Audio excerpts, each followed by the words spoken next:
agresiones contra los victimarios. Proyecto 40. Bueno, doy la bienvenida a este estudio a la señora Isabel Miranda de Wallace, presidenta de la organización Alto al Secuestro y madre de Hugo Alberto Wallace. Buenas noches. Isabel, gracias por estar con nosotros en un fin de semana que me imagino es un hito y es muy importante en esta lucha de 5 años y medio por que se haga justicia. Entiendo cae el 6º secuestrador, tal vez el último de la banda que le hizo esta cosa terrible a su hijo. Así es, no, pues muchas gracias por la invitación y efectivamente Jacobo Tagle-Dovín es el último de los 6 secuestradores que participaron desgraciadamente en privarlo de la libertad y de la vida. Y bueno, es para nosotros algo muy importante, no únicamente por el hecho de que lo pongan ante la autoridad a responder por lo que hizo, por el crimen que cometió, sino también porque él guarda el secreto donde dejaron el cuerpo de mi hijo. Freire había dado un lugar, pero Freire no podía salir de la cárcel. Jacobo ahora, que él junto con Brenda Quevedo Cruz son los que van a llevar el cuerpo de mi hijo por el rumbo de Cuemanco, bueno, pues ahora nos podrá señalar directamente. Tuvimos un recorrido ayer en la madrugada y bueno, lo pensábamos continuar ahora, pero ya entre el papeleo que lo entregaron ya tarde en Ciedo, probablemente mañana estemos llevando esa diligencia. Porque desde el punto de vista personal, y me imagino que desde lo más íntimo, la lucha incansable que ha librado usted ha sido también para ponerle respuesta a esas preguntas, ¿no? A las preguntas que quedaron pendientes hace 5 años y medio. Parecería que esto, precisamente porque conoce el lugar donde dejaron el cuerpo de su hijo, podría darle ese descanso y esa paz a una madre que ha llorado a su hijo 5 años y medio. Así es, miren. Yo creo que el problema del secuestro, independientemente del gran dolor que causa a la víctima que lo sufre, deja una huella de veras permanente en la parte emocional y psicológica. Y yo creo que cualquier ser humano que se tope con un secuestro pierde la confianza en sí mismo y pierde muchas veces la confianza en la propia sociedad. Y creo que recuperarte de esta parte es difícil, pero cuando te enteras todavía de la hazaña y de la maldad que encierra para poder mutilar a una persona, para poder deshacerse del cuerpo de la forma en que lo hicieron con mi hijo, de verdad te deja un dolor y un hueco permanente.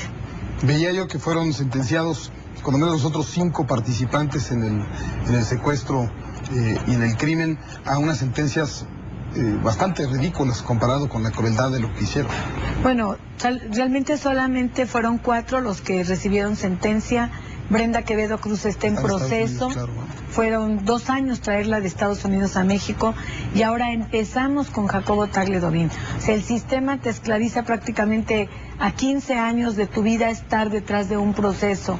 Y bueno, efectivamente el Poder Judicial ahí no ha dado respuesta y no nos ha dictado una sentencia ni siquiera en primera instancia, mucho menos definitiva. Porque bueno, no debería quedar ninguna duda con confesiones y con las evidencias que existen de la máxima sentencia posible en todos los casos con todos los agravantes. Yo me estaba reflexionando hoy, cómo hoy, 5 años y medio después de que usted inició esta lucha, la voz de la sociedad civil organizada en el combate al crimen organizado es una cosa natural, ya es parte de la narrativa misma que tenemos en los medios y que todos los mexicanos la tienen muy presente. Pero hace 5 años y medio no era así. No. Usted tuvo que ir picando piedra y abriendo camino. Yo me acuerdo sus espectaculares hace 5 años y medio, por ahí los teníamos en la pantalla. ¿Cómo percibe el cambio a 5 años y medio de iniciar esta lucha? Bueno, yo creo que hubo un cambio muy importante porque yo fui la primera persona que se atrevió a salir a decir públicamente lo que estaba pasando alrededor del secuestro de mi hijo. Fui la primera persona que le puse nombre y apellido y bueno, eso te vuelve un poco vulnerable. Pero también creo que he tenido, gracias a Dios, el acompañamiento de todos ustedes, los medios de comunicación, que indudablemente fueron un factor muy importante para concientizar en la gente y para demostrar que el sistema que tenemos no está funcionando.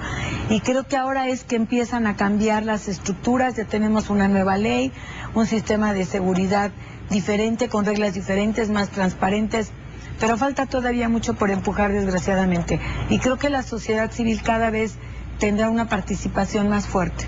Es lo que estamos viendo, ¿no? Sobre todo con la organización de usted, Alto Secuestro, México Unido contra la Delincuencia, SOS, que son como los tres grandes puntales, pero atrás muchas organizaciones más que creo que le pueden dar respuesta a madres, a familias que desafortunadamente vivan la tragedia que vivió usted hace 5 años y medio.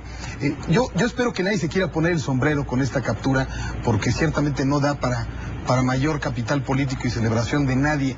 Claro. Capturar 5 años y medio tarde a un delincuente. ¿Usted cómo lo siente en ese sentido? ¿Esto es una cosa que hay que agradecerle y reconocerle a la autoridad? Bueno, mire, aquí lo importante a destacar es que lo captura quien no tendría por qué haberlo capturado, me refiero.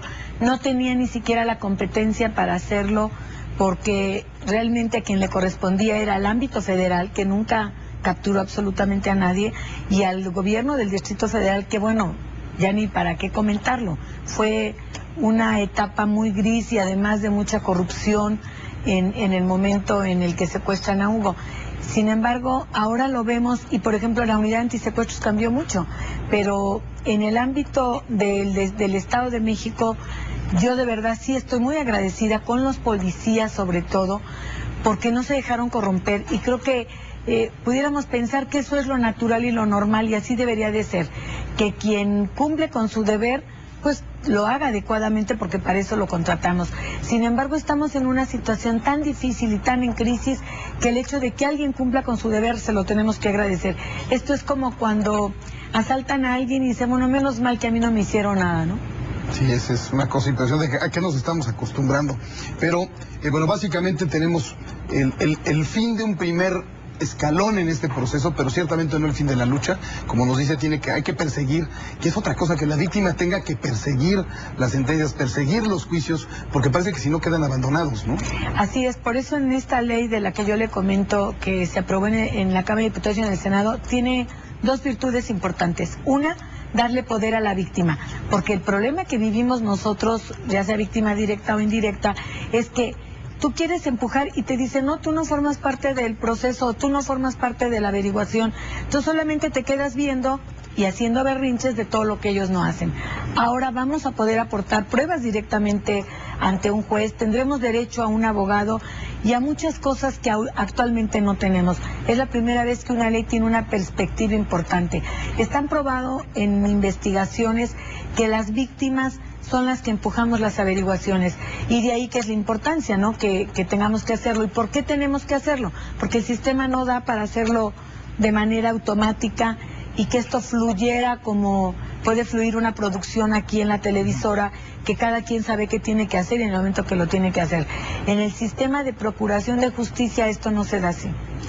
Dígame, ¿duerme más tranquila Isabel Miranda de Wallace hoy, sabiendo que el último de los asesinos de su hijo está tras las rejas? Bueno, para empezar no he dormido, tengo 48 horas sin dormir, trabajando, pero ¿no? Yo esperaré que hoy en la noche que pueda llegar a la casa pueda dormir más tranquila, de pensar que hay un delincuente menos en la calle.